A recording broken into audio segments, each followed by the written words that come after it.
عزیزی سلمان مخدوم پور اعظم گڑھ U P سے پوچھتے ہیں، حضرت پوچھنا یہ تھا کہ ضعیف روایت بیان کر سکتے ہیں یا نہیں؟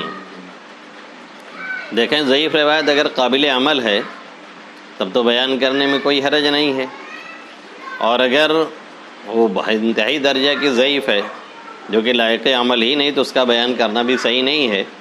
اگر کبھی بیان کرے تو اس کی وضاحت بھی کر دے کہ یہ حدیث انتہائی درجہ کی ضعیف ہے، جیسا کہ سمنوا ضحایاکم فإنها علی الصراط مطایاکم، کہ اپنے جانوروں کو کھلا پلا کے موٹا رکھو کیونکہ یہ پل صراط پر تمہاری سواریاں ہوں گی۔